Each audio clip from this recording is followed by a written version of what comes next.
Thanks for having me, Ryan. Really excited to be here. I am a white man with curly brown hair and a goatee, and I'm wearing a tie-dye hoodie that has black, pink, and yellow splotches on it and a black drawstring.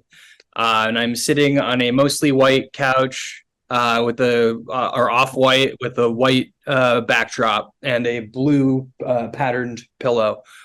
I'm curious also while describing this, if these visual descriptions are just going in an audio recording of an interview, which in that case, we're actually providing more information for the listener than they would even have access to, which I think is a great example of universal design and accessibility and the benefits of including those things. Could you please give us a brief rundown of who you are and some of your accomplishments? So, awards you've been given, some big shows or movies you've worked on, things that you're proud of. So I'm a filmmaker. I went to school for film at Temple University. And I always like to mention my alma mater because I think it's a great school for film. And yeah, I mean, I've been in the industry since I graduated as a full-time freelancer since 2013. So wow, it's already been a decade of working in this industry. And I think it's a tough thing to say for a lot of people to have an extended career in this industry because it can be so fickle, as we're seeing with the strikes and things like that. But I digress. If you were to look at, I guess, what's most impressive about me, this is always so difficult to think about and talk about. But I've shot award-winning content for basically every major streamer you can think of. I just most recently won a Telly Award for directing and shooting the PBS doc short Elsa, which was an American Masters film. Very rare that a short film gets wide distribution, but this one did. And in part, we have Forward Doc and Amanda Upson and Day Dina Al Muhammad to thank for that. And yeah, I've shot narrative, documentary, you name it, TV, features. I worked on Aaron Sorkin's first feature film that he directed, Molly's Game, as a camera assistant and utility. I worked on Marvel shows like Iron Fist, the Amazon Prime show, The Romanoffs, which was run by the showrunner of Mad Men. I recently was the B camera operator on this movie Paint, which starred Owen Wilson as a Bob Ross inspired character. And I've also been a Steadicam operator. I was an A-cam steady on this Hallmark Hall of Fame movie called One December Night that featured Bruce Campbell, Peter Gallagher, and Eloise Mumford from 50 Shades of Grey. And I was behind the scenes DP on Resurrection, which starred Rebecca Hall and Tim Roth, a horror movie. There's a lot of things I could name here, and honestly, too many to name. So I would recommend you just look me up on IMDb. If you search Cameron S. Mitchell, you'll see all of the many, many films. I think I have over 40 credits in camera and electrical department, as well as, over 10 in directing and other categories like that.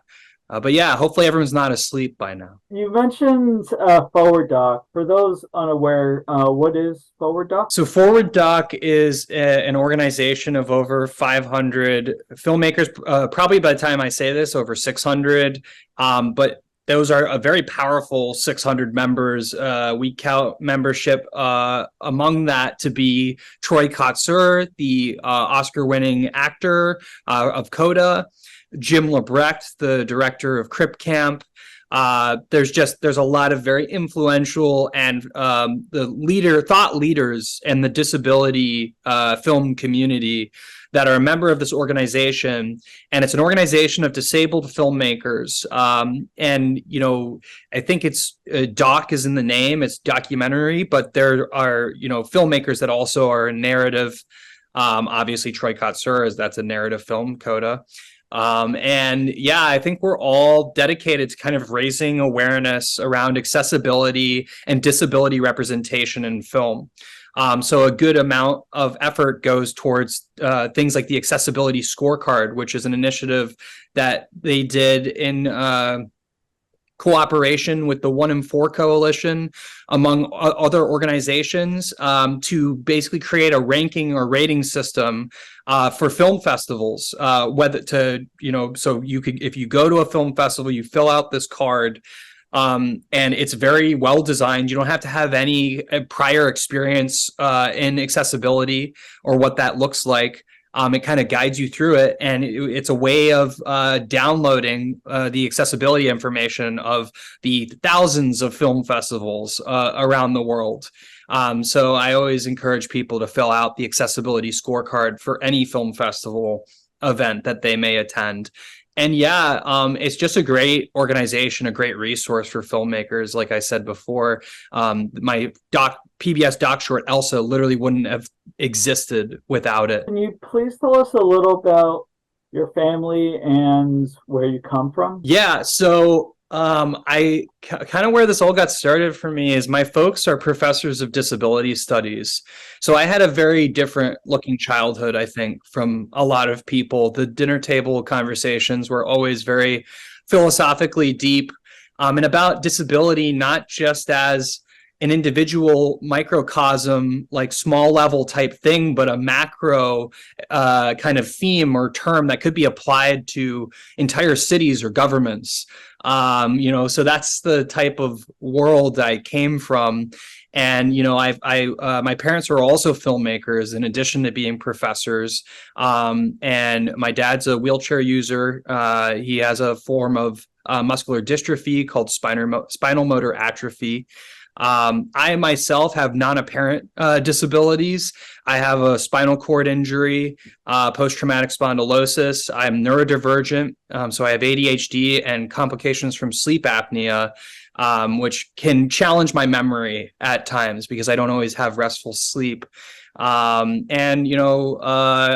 also have astigmatism, and I've had corrective surgery to help me see better. I've had PRK surgery in both my eyes. So I had, contacts hard planted into my eyes, but I still deal with haloing and difficulties that result from that. Really a multitude of other things that I never get to mention in any format. So next week you might talk to me and you'll hear a different set of identities or disabilities. And I think that's what makes a Cameron S. Mitchell interview exciting. You never know what you're going to get. So yeah, I also have my sister to thank for my influence in portraying disability in film. She has CP and is also blind. Later in life became blind. And so our conversations, my family conversations, are a large part of what influenced me to make the films that I make. Elsa is about a deafblind fencer and author. My first narrative film, The Co-op, is about a robber's plans who go horribly awry when he realizes that the grocery store he's targeted is full of disabled people. So it's a Black comedy, kind of drama, sci-fi. It's a multiple genre type thing, and that's gone to over 30 film festivals. And that was when I was just trying to start to figure out if there was support for disability film, if there were festivals that were even interested in it. And I have a couple short films like that. I also have a doc feature in post right now called Disposable Humanity, which, if you want to get the full picture of what it's like to be in the Mitchell family, this film does it. It's my family spending months in Germany, going to uncover the erased or buried history of the Nazi T4 program, which targeted people with disabilities. And so we visit all 6 of the former killing facilities, which are now memorial centers. And they're also, some of them, still active, functioning psychiatric clinics. So the same people who would have been killed or murdered in 1940s Germany are now back to being serviced or being provided services for medical services in those same buildings, which I think is really intriguing. It's really interesting. So yeah, we kind of apply that Mitchell dissective disability lens to that whole situation. Could you please tell us about your struggles within the industry and how you were perceived by others within it? Yeah, I think, there's always positives and negatives. A lot of times we hear about the negatives with disability, right, in the workplace. But I do think that there are also things that make me better at my job because of my disability forward mind. Among them, I would say, is a perspective to frame things differently, to think about the agency of the camera and where it moves and how it moves and when and why. So in a lot of my films and a lot of my work, if you watch it, you'll see that the camera moves almost very much like a wheelchair. Because surprise, the origin of the dolly was actually invented in a wheelchair. Jean-Luc Godard, among other filmmakers, used wheelchairs to achieve budget dolly type shots, which I'm always like to mention. And so a lot of my camera work is Ronin or Steadicam gimbal based. It's very movement oriented because movement's a big part of my life. It's a very important part of the perspective of, I think back to pushing my family around, pushing my dad around in his chair, or carrying, for instance, my dad up the steps of a building like the Parthenon or something like that. So yeah, I would say that that's how my disability positively influences my work. It makes me think about moving camera, weirdly and funnily enough. And then, in a terms of a perception way, it's taken me a long time to come to the point where, not only in the industry, but just generally, I'm identifying as disabled, as somebody who has non-apparent disabilities. I think I realized later in life how important it was to be forward about those things, that no one would, in fact, pick up on those cues or know the difference unless I said something about it. But I also had to deal with, in turn, the risk of, identifying as non-apparently disabled and then worrying about, whether I was seen as hireable by producers, whether somebody would, in fact, consider me for a job knowing that I identified as such. And obviously, there's different degrees to which you can do this, but I've chosen to just be very open and vocal about it because I realize that the need for people to understand that somebody like myself, yes, you don't look disabled is, the famous quote, but yes, I in fact am, is an important part of their own processing and other people's processing and beginning to understand how much disability affects all of us and is a factor in all of our lives. What can you say about the accessibility of sets you have been on? So my own set's very accessible because I do that by design. A story I love to tell is in the making of Elsa, the film, which is a Telly Award winning PBS American Masters doc short. Did I mention that? We actually did a pre-Zoom interview with Elsa, and she told me in that interview that her, as a deafblind person, deafblindness is an intersection of deafness and blindness. And so it's literally can be expressed in a myriad of different ways, infinite, one might even say. And Elsa told me that in the way her deafblindness manifests in a dark room is kind of like her eyes can become a broken camera aperture. If she goes from a very dark room to a very light room. So there's a major scene in Elsa where she's fencing, and we want it to be beautifully lit. We want, her to be presented almost like a Marvel character, like one of the characters like Peggy Carter that she writes for Marvel, or one of the characters in Assassin's Creed that she writes for.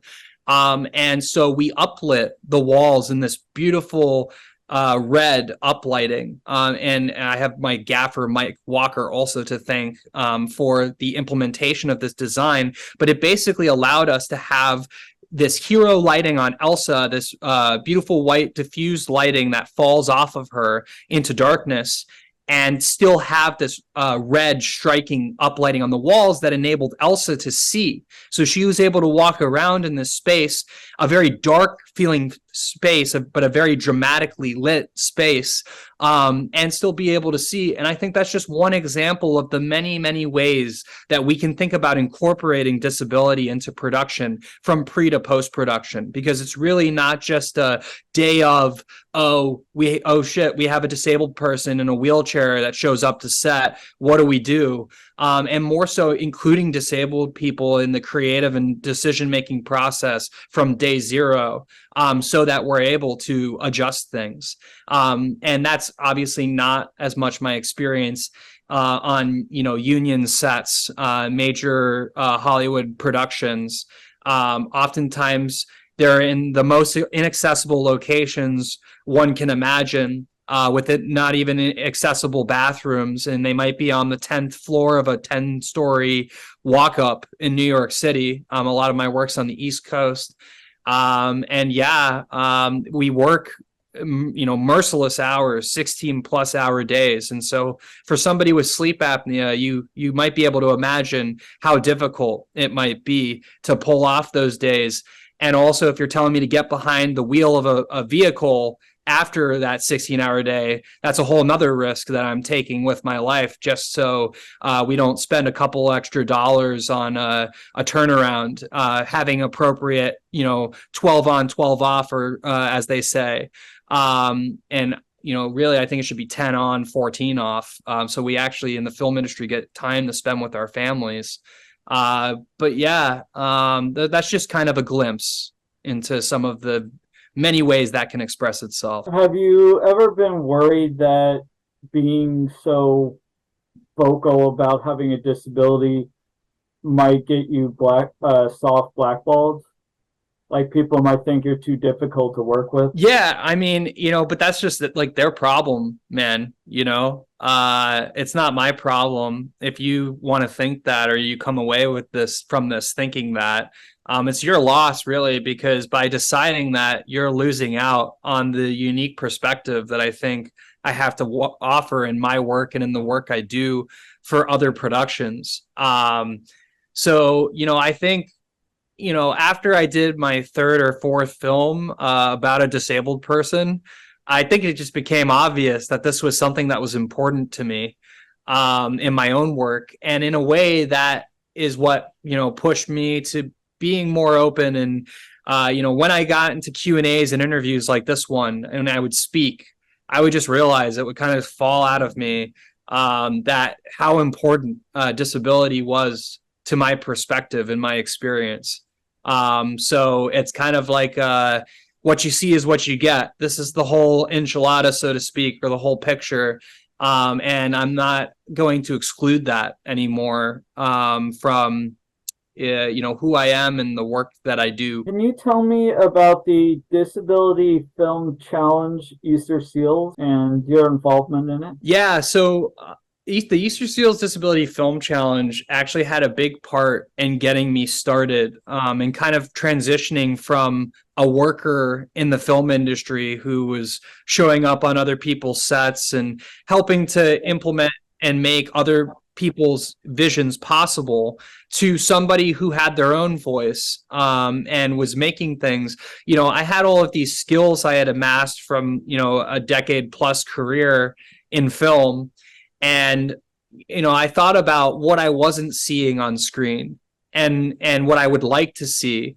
And lo and behold, the Easter Seals Disability Film Challenge showed up in my Facebook feed as an advertisement. And I couldn't believe that something like this existed. I still can't believe that something like this exists, because, even with all of the things I've discovered since, like Slamdance Unstoppable, and other things we'll talk about, there's still very few opportunities, communities, organizations that are recognizing and supporting work that forefronts disability identities. and people who identify as disabled, parent or non-apparent. And so Easter Seals, I wrote to Nick Novicki, who's a comedian and actor and the founder of the challenge.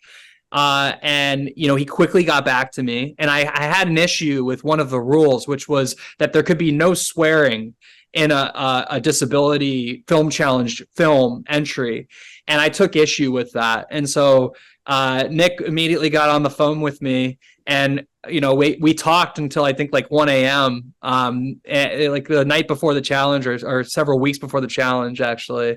And he was like, "Yeah, I've seen comedians that drop the swear words from their act and they're much better." And I was like, "Yeah, but disabled people swear, and I don't want us to think that they don't." And so I think, to this day, I still think I was right. But ultimately what I decided to do was to make something so offensive, so bloody and gory, that it would get hopefully ejected or kicked out from the Easter Seals Disability Film Challenge. Unfortunately, I did not succeed in doing that. I later learned that if you pay the entry fee and you sign up and do the paperwork, every film that is entered into the Disability Film Challenge is a valid and legitimate entry. And obviously, spoiler alert for the co-op, there's some blood in it. But yeah, no, there's no swearing. So Nick kind of won in some respects. But I've done 3 films now for this film challenge since 2016, 2017. And every time I do it, it's a different experience. And it always surprises me, and I always learn something, in part because every project I do, it's with different disabled people and different disabilities. And so every production is a new kind of tool in the tool belt, so to speak, for accessibility design and experience and thinking about those things. And I think the Disability Film Challenge just celebrated its 10th anniversary. So I didn't I think I was 4 years late to the beginning of it.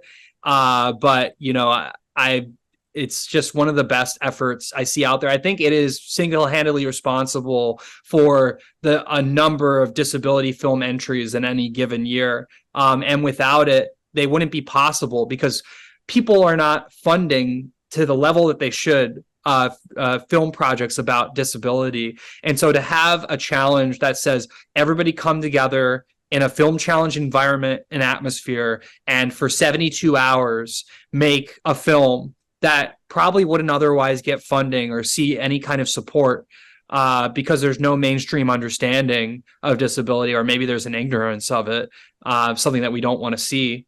But yeah, so hundreds of film entries result from this film challenge every year. One of the films that you made was called Kryptonite. And what I really liked about Kryptonite was that it was a story that did not have a focus on one of the main characters being partially deaf. It was his relationship with the woman. So he was just a man and not a deaf man. Could you please tell us more about Kryptonite and your thought process while making it? Yeah, I mean, I'll shortly describe what Kryptonite's about, but I think it's for me, disability is something that has been shunned from public awareness. And so in a way, talking about it and identifying someone as I said, as someone with non-apparent disabilities, Elsa actually taught me to be more vocal about claiming those identities if they're a part of me, because and also why I'm starting to use the term non-apparent disability as opposed to invisible disability, because non-apparent invisible implies something that's on the part of the holder of the disability. If your disability is invisible, it's impossible to be seen, right? Impossible to be perceived. And the onus is very much on the person who has the disability to make it visible But non-apparent suggests that perhaps the people around us are looking at us, and maybe the impetus is on them to be more observant, to see somebody who might not look disabled, or to see an aspect of them that, you know, it could be apparent, but is non-apparent for some reason. So I think about these things a lot. I like your assessment of non-apparent. And that comes from, I think, one of my dad's students pointed that out. And so he told me about that. And so I have, you know, and we all kind of grow our experience from each other, you know, so I don't take credit for that. But yeah, Kryptonite is it's a collaborative effort. It's about two old flames that reconnect at a concert, and one of them happens to be Imani, played by Shanice, the R&B singer, and she's a singer, musician, and Alex, played by Ryan Lane, who was also in Switched at Birth and is a very talented actor, plays this character Alex, who's basically kind of just her fan. Somebody, not even a fan, someone that discovered her at a concert performing, and then they had a fiery connection, and in the course of maybe a week it was over, and then he just sees that she's coming to another show, she's performing another show, and decides to show up. And Imani has something, a secret, a very big secret that she has to reveal to Alex. And I don't want to spoil it for those who haven't seen it. But yeah, Kryptonite is this film that deals with an African-American woman and a white deaf man, and kind of their navigation of this relationship. Because Imani also can't really sign. She's in the process of learning a few things. But, you know, lucky for her, Alex is a very good lip reader, probably more than even realistic. That's something that I wish we had more time to show, but in these short films, you only have so much time.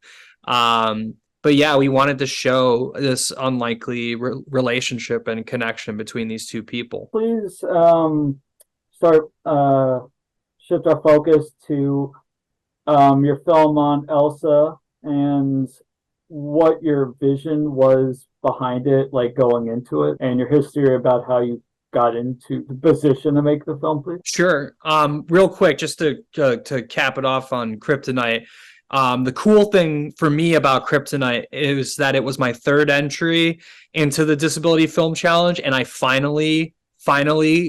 we finally got nominations to be a finalist. It took me 3 years and 3 different attempts to get that, and it was very difficult. We didn't end up winning anything, but you know what? We won a lot, because getting nominated in over 100 entries is a lot more difficult than I initially thought it would be. And we were put on CNN because of it, and we were shown in Sony's main theater in LA, and I even was able to remote zoom into the awards. I think I was on set at the time for another show, and there was just like a giant me on this Sony screen, which must have been so weird for everybody that was there. But yeah, so that was really cool.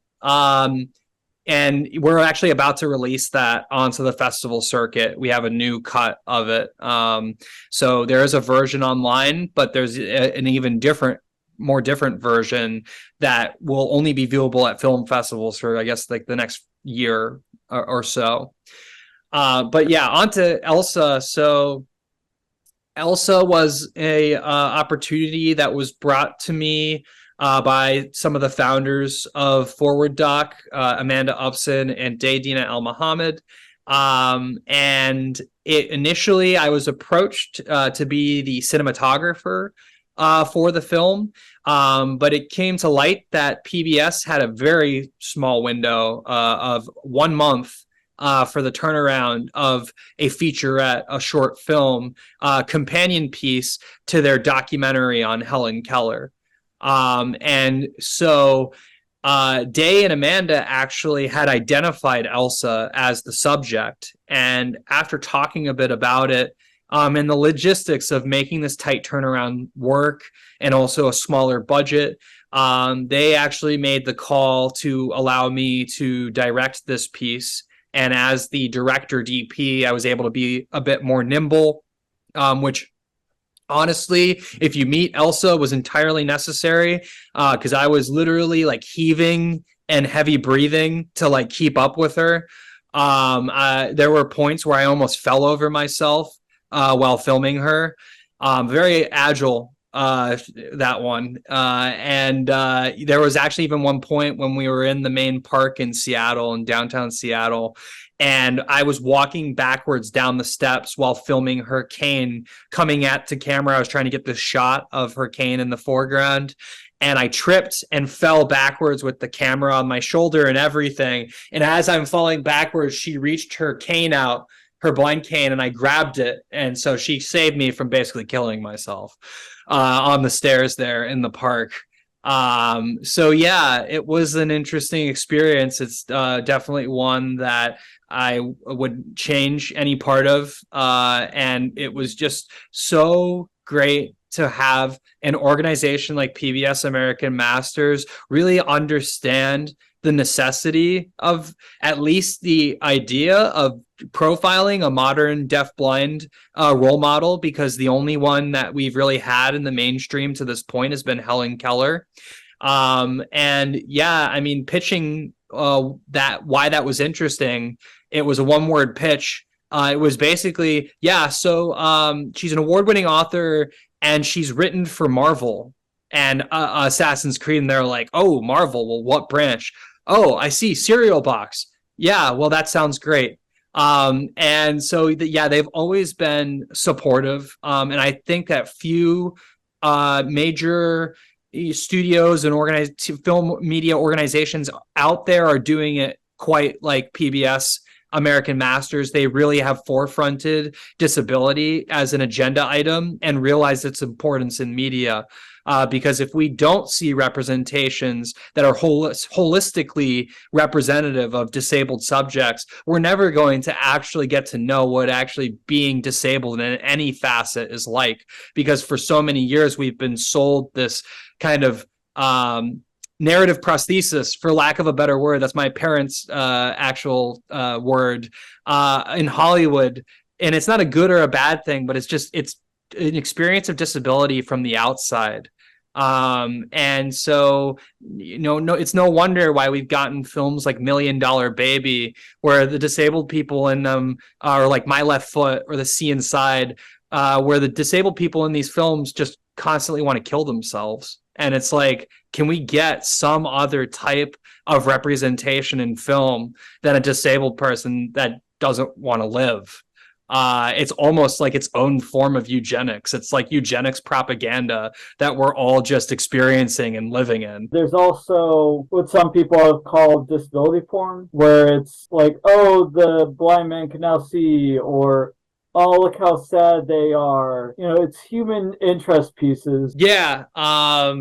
Yeah, there's definitely some able-splaining going on. And you know, I think ultimately the solution is just to realize how important it is to have disabled people in executive decision-making positions. And that it goes into film festivals as well, because I realized that there are just festivals that if they didn't have any kind of disabled people involved, or people with proximity to disability even, they weren't going to program my film because they didn't get it. You know, like, yeah, film is supposed to be this medium that can connect us all with perspectives that we haven't seen or felt. But at the beginning, I think it was very hard for people to see that and to program it, but also to award it too. And so I kind of made it part of my mission to use film to help create understanding, or give understanding that disabled people are a people. You know, like, there is an identity there.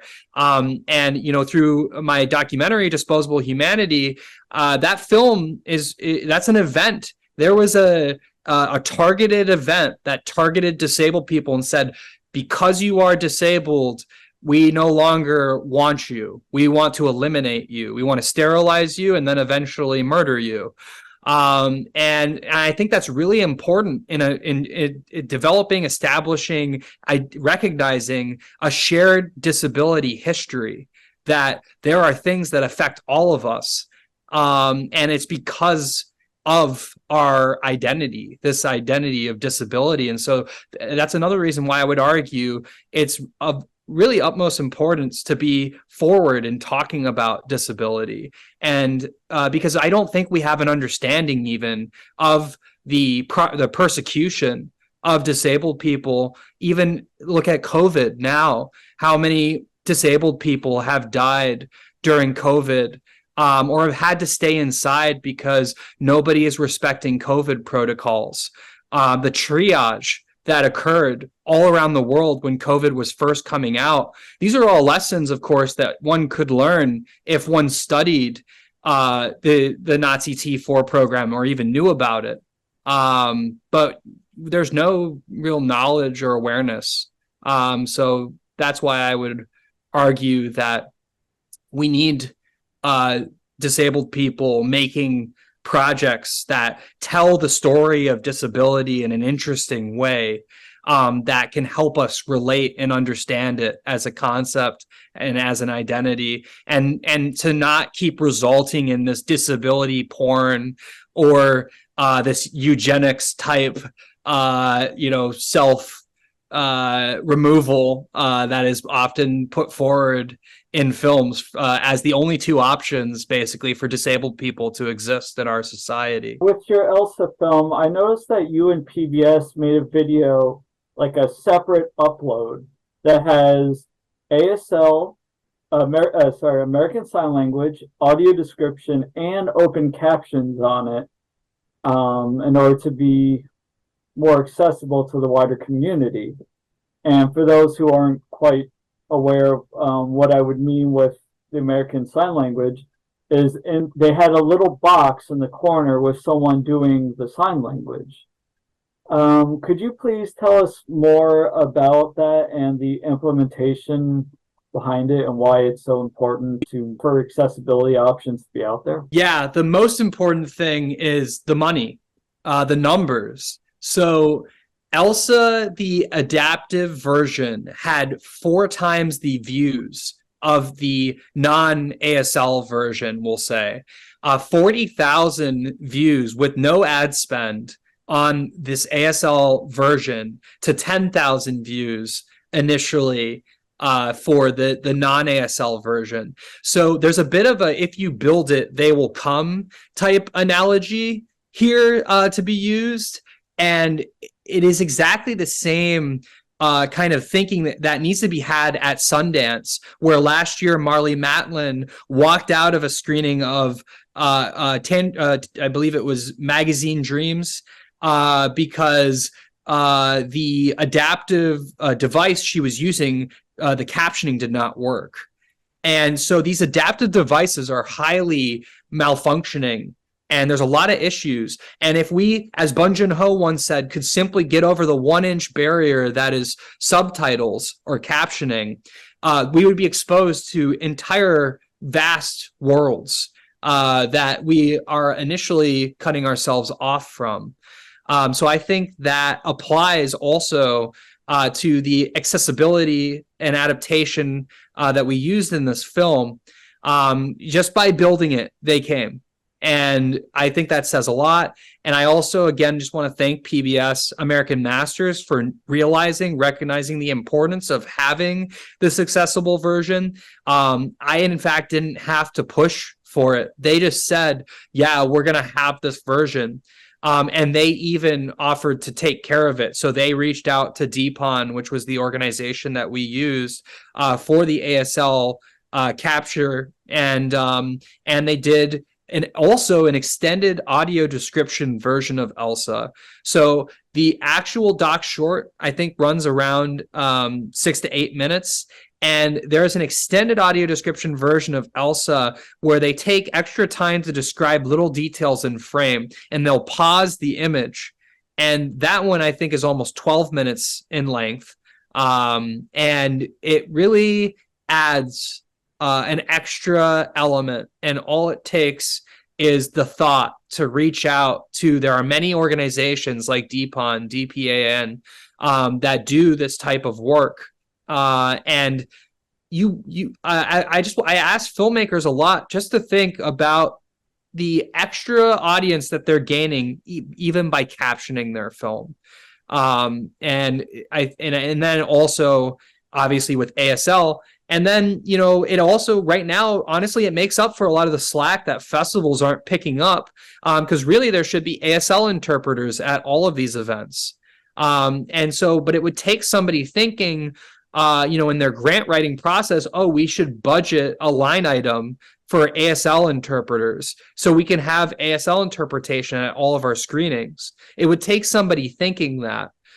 So while we're waiting for that change, we're just burning it into the video here and offering an accessible option so that we can make sure that deaf people feel included, which I think is really important. And when you do that, they show up. Can you please tell me about your history with Slam Dance and Slam Dance Unstoppable, starting with a short description of what those two actually are? Yeah, so Slam Dance was a counter festival that formed in 1995 by 4 filmmakers whose work didn't get into Sundance, and they wanted to have a screening in Park City at the same time as Sundance so that people would actually see their work.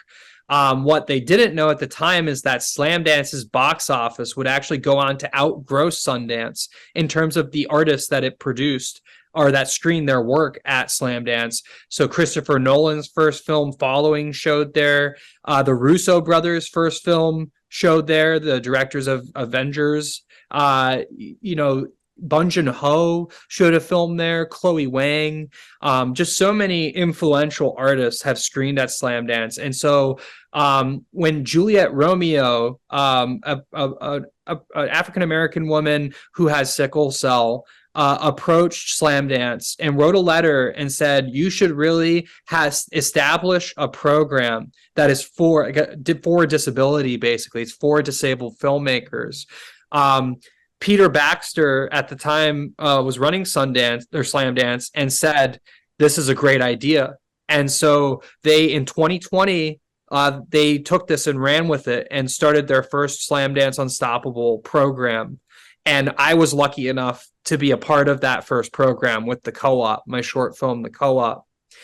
And part of Slam Dance's unique bylaws are that if you are a filmmaker that has a film that gets into the festival, you can now come back and program for us the next year because it's a film festival that's by filmmakers for filmmakers. So I got to not only screen my film in Park City, but I got to next year come back as a programmer, and eventually they also asked me to juror for the Unstoppable category, and decide the programming that goes into this festival.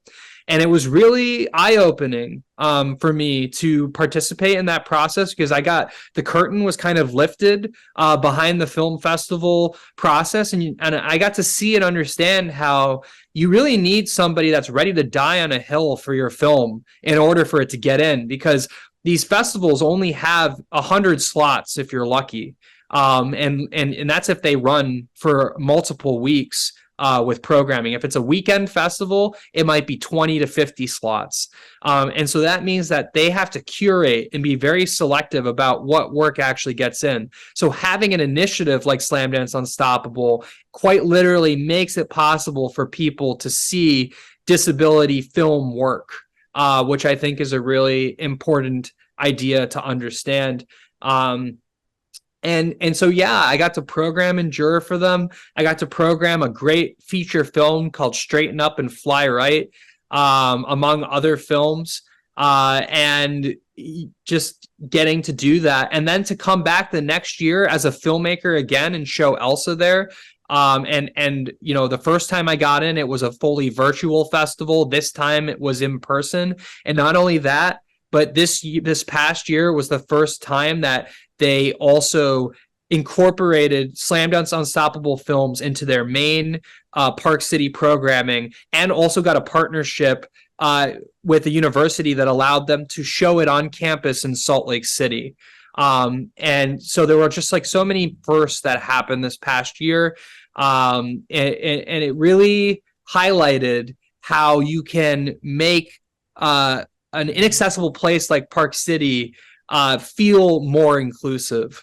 And whether or not the ultimate answer to that is to not have Sundance and Slamdance in Park City because it's so god dang inaccessible and dangerous, I mean, is another conversation to be had. But yeah, no, it's that's kind of the lowdown on Slamdance Unstoppable. What do you see for the future of filmmaking, and if there's been progress in terms of accessibility and wider emerging voices within the disability community being heard? I think it's entirely dependent on the current efforts that we have going. The organizations that I've mentioned in this interview are all integral parts of it. Without Forward Doc, without Slamdance Unstoppable, a filmmaker like me would never be before your ears or eyes. And that was probably the biggest revelation that I had programming for Slamdance, is how many great films are made every year that we never see because it's no one's agenda to put it in front of us, right? So there are all of these fantastic artists out there that just need a space. They need to be given a platform to show their work, for people to say, like with the Easter Seals Disability Film Challenge, we want you to make this work. We're interested in it. That was a big part of me starting to even make these films, was being told there's a competition out there that will reward you for making these films that you thought nobody was interested in or that there would have no platform. So yeah, I think we really need to think about film, especially now in a time of streamers, where a lot of streamers are offloading their programming to maximize their revenue. So they're actually pulling titles that they have ownership of, so they don't have to pay writers' dues and things like that. And they're timing those things very strategically. We have to wake up. We're kind of in the fucking matrix here. Sorry for swearing. But you know, these streamers and algorithms and programming are hiding a lot of this work from us. And so I encourage people to go attend a local film festival.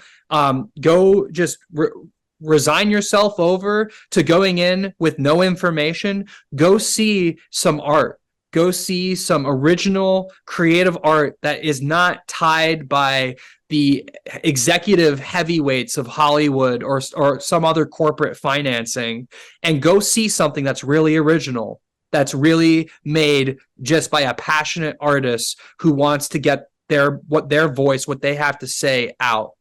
And I think that's the future of film, is that literally everything hangs in the balance of whether we can recognize that or not. You told me before that the Oscars had to build a ramp for Crip Camp.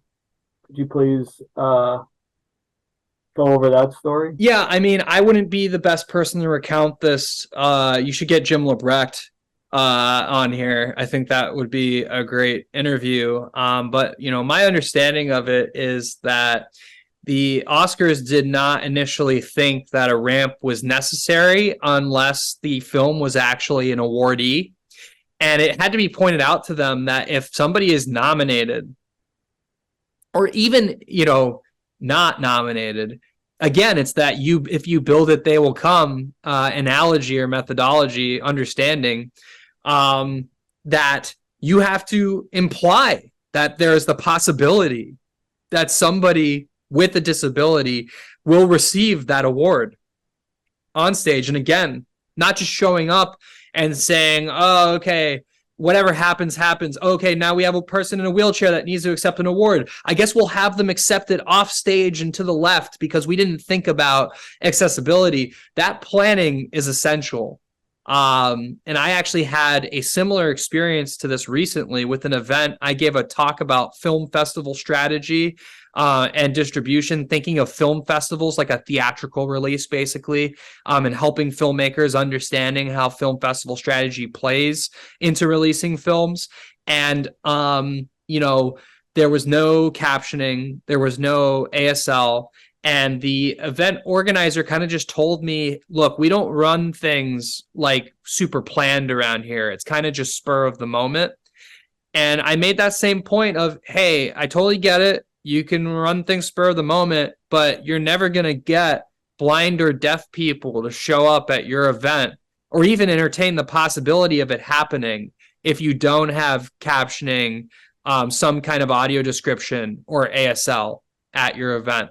And so I think, there was a kind of a minor win with the Oscars having a ramp there, but it took way too much pushing and way too much attention. We're getting to the point now where I think the organizations are just going to start being really unforgivingly judged for not thinking about inclusion, accessibility, and making spaces inclusive. The ADA was passed in the 90s. We're over 20 years removed now. It's getting ridiculous at this point. Do you have any recommendations for disabled people trying to get a job within the film industry? Yeah, don't do it. I mean, I know I'm joking. It's a relentlessly ableist industry. Literally, the design of filmmaking is almost to exclude anyone who's not able to perform at any given moment. My advice right now would be to make films, to do the Easter Seals Disability Film Challenge, to make a film and submit it to Slamdance Unstoppable, because right now we're in the process of creating the foundation for people to realize the worth in including a disabled person, and not just an auxiliary disabled person. We also have, now the 1 in 4 Coalition has a targeted campaign trying to get Hollywood to hire staff disabled writers instead of just disability consultants, because it's been realized that, again, a consultation is a way of kind of stealing a disabled person's ideas and creatively incorporating them and calling them your own. So yeah, we really need disabled creatives. We need people to write and think and make films about disability, because there's a massive change that still needs to be had in the mainstream of understanding around it. Do you have any questions you think I should ask but haven't? I think this has been pretty exhaustive. I think your questions have been great. I thank you for having me in the series. I hope it gets seen by way more people than it probably will, just because we don't have the augmentation and the uplifting that other groups might have, and just organizational support.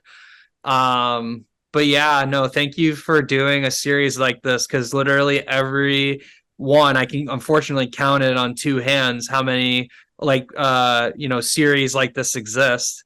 Every one of them makes a difference because there's so few. For more information, visit theavaproject.org.